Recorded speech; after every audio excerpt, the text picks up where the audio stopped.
The Little Match Girl by Hans Christian Andersen. It was a bitterly cold New Year's Eve, and the snow was falling fast. In the cold and the darkness, a poor little girl with bare head and naked feet roamed through the streets. When she left home, she had slippers on, it is true, but they were much too large for her feet. Her mother had worn them until they were worn out.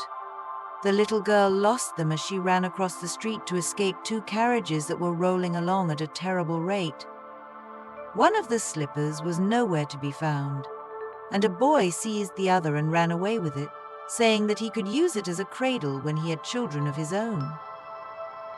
So the little girl went on with her tiny naked feet, which were red and blue with the cold.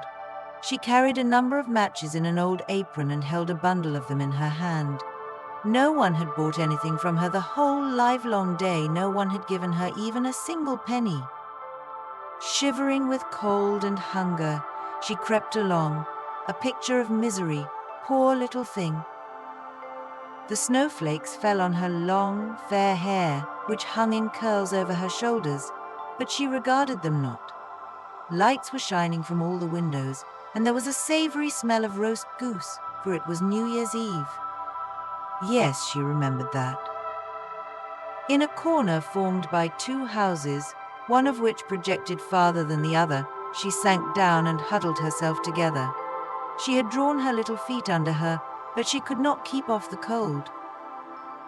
She dared not go home, for she had sold no matches, earned not a single penny, and her father would certainly beat her. Besides, it was almost as cold at home as here, for they had only the roof above them, through which the wind whistled, though the largest cracks had been stopped up with straw and rags.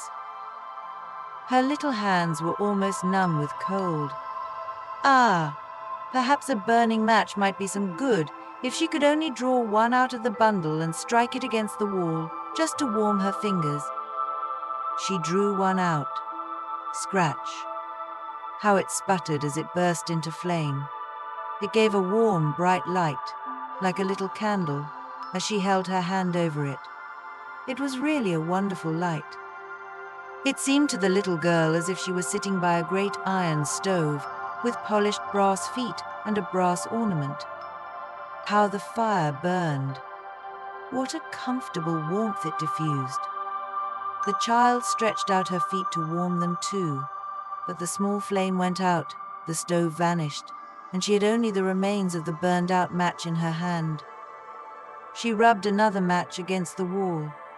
It burst into a flame, and where its light fell upon the wall, the bricks became transparent like gauze.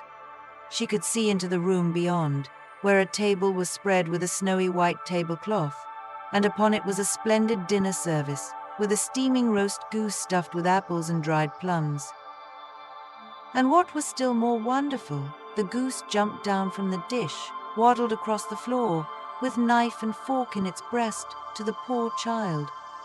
Then the match went out, and there remained nothing but the thick, damp, cold wall before her. She lit another match. Now there she was, sitting under the most magnificent Christmas tree. It was larger and more beautifully decorated than the one she had seen through the glass door at the rich merchant's house. Thousands of tapers were burning upon the green branches, and gaily colored pictures, such as she had seen in the shop windows, looked down upon her. The little one stretched out her hand towards them, and the match went out.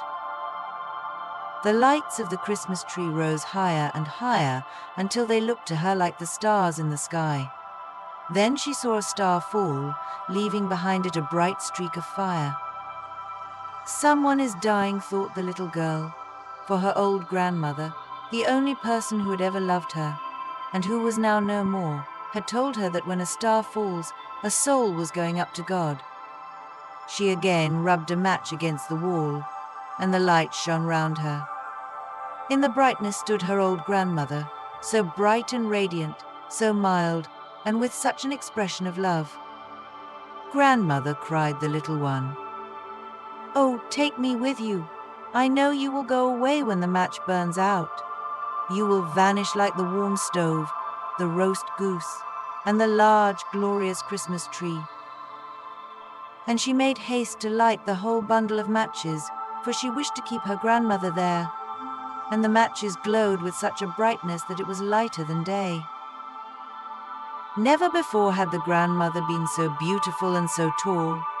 She took the little girl in her arms, and they both flew upwards in brightness and joy, far above the earth, where there was neither cold, nor hunger, nor pain, for they were with God.